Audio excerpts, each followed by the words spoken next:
Next on the news.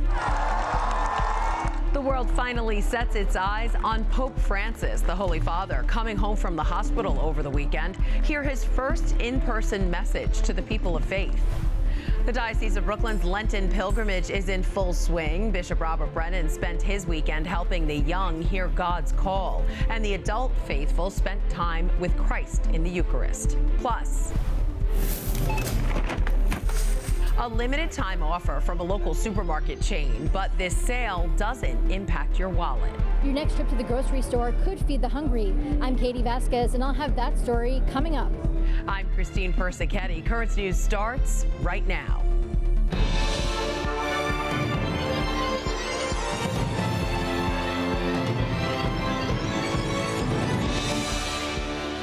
Pope Francis is back at the Vatican. The Holy Father finally discharged from Jubilee on Sunday after a nearly 40-day stay.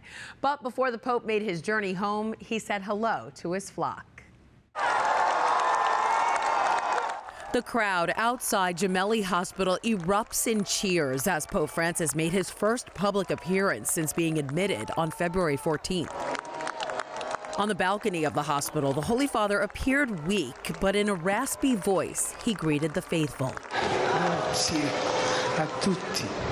E vedo questa signora con I fiori gialli. È brava.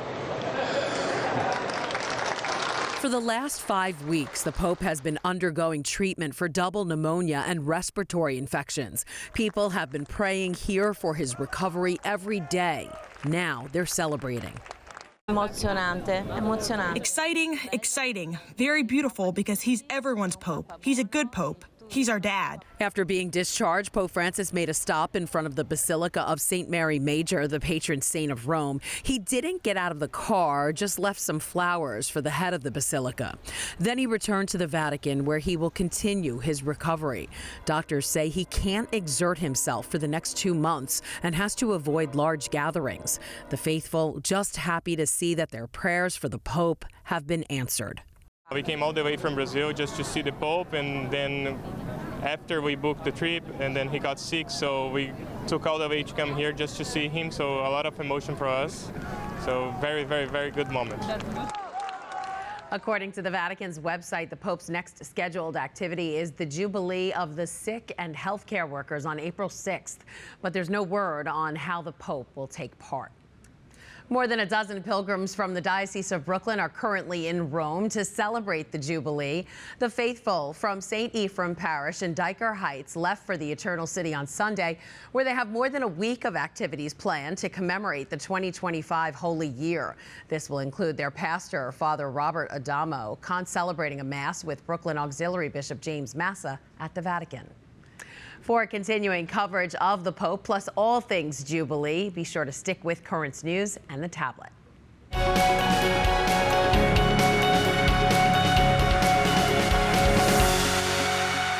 The Diocese of Brooklyn's Lenten pilgrimage continues into its 4th week. Faithful are visiting churches across Brooklyn and Queens leading up to the Easter Triduum. Bishop Robert Brennan led the way on Monday as pilgrims visited St. Mark's Church in Sheepshead Bay. Peace be with you. And with your spirit. Among the voices you may have just heard greeting the Brooklyn Shepherd were the students of St. Mark's Catholic Academy who celebrated Mass with the pilgrims. During his homily, Bishop Brennan taught the students how they can spread the good news of Jesus Christ, just like the Lenten pilgrims. I mentioned seeing your big smiling faces. That just caught me on the way in today. And that's one way that we can be prophets. Just by sharing our joy, by being cheerful kinds of people, to try to bring a little bit of happiness to one another, a little bit of encouragement to one another. And then the other way that's connected to it is when we can explain why we're joyful. It's because we're loved by God, right? And we're friends of Jesus. Bishop Brennan also congratulated the school on 100 years of teaching the next generation. Over the weekend, the pilgrims made their way to the Assumption of the Blessed Virgin Mary, where the Brooklyn Heights Church combined the journey with a parish retreat day. Bishop Brennan led the day of prayer by celebrating the morning mass on Saturday, which was followed by praying the rosary and exposition and adoration of the Blessed Sacrament. During the retreat, the parish examined the works of the gospel, ending with an evening vigil mass. Welcome. Welcome. It's good to see you. Good to see you. Hi there. On Friday, Bishop Brennan welcomed young pilgrims to the chapel at the Immaculate Conception Center in Douglaston, where more than 300 attended a youth holy hour and vocation fair. The participants listened to and spoke with religious brothers and sisters from a dozen communities, plus priests from religious orders, to get inspiration on their own vocations. The chapel was also a stop on the Lenten pilgrimage for pilgrims of all ages Friday. They engaged in Eucharistic adoration, Mass, reconciliation, and prayer. To see all the stops of the Lenten pilgrimage and make prayer requests for the pilgrims, just download the Lenten pilgrimage app from the App Store or Google Play.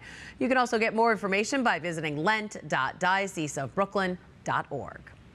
While you're taking part in your prayer, fasting, and almsgiving this Lenten season, you can help feed the hungry simply by shopping for your own groceries. Food Bazaar Supermarkets is selling a limited edition reusable tote that will benefit a Brooklyn food pantry. Currents News' Katie Vasquez tells us more about this food and faith partnership. These bags aren't just handy for holding all the necessary groceries. Thank you so much. Thank you very much, sir. Have a blessed day, sir. They are helping people in need fill their stomachs with a good meal. It's a way to say, you know, I'm doing something positive during Lent, and I'm taking that time to think about that $5 will feed somebody for a day. Food Bazaar Supermarkets and St. John's Bread and Life in Bedford-Stuyvesant are teaming up for a campaign called Together We're Feeding Hope. For every bag purchased for $5 at the dozens of Food Bazaar locations, 100% of the proceeds go to Bread and Life.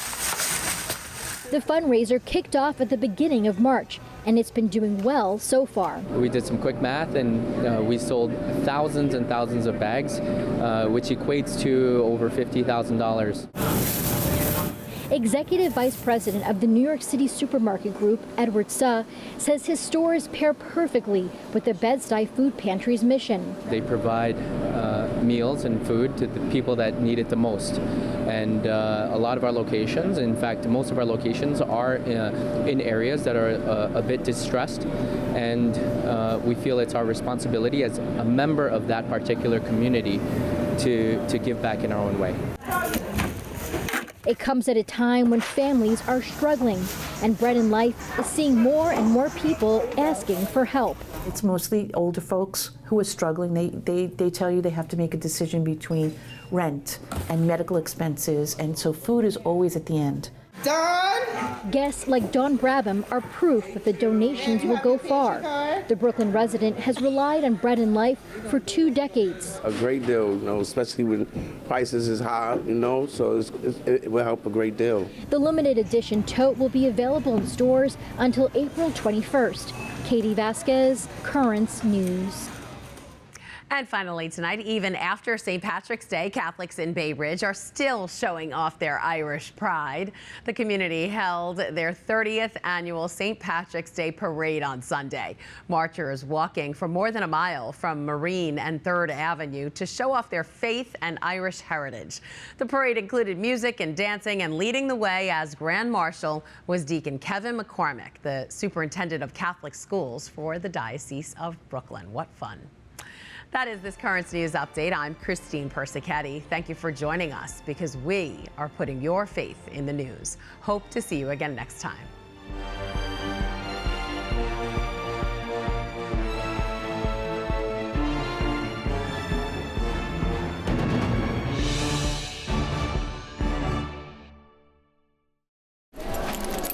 He's been walking these hallways for decades. It's like still walking through the halls and saying, oh God, I says, I'm 59 years old now, I'm still here. But thank God I'm still here. And like I said, to help out in the church, anything I can do. Whether it's taking something down or putting something up, he's a fixture at the Shrine Church of St. Bernadette and its school. How Michael Carestia makes up the pulse of the parish, Wednesday on Currents News.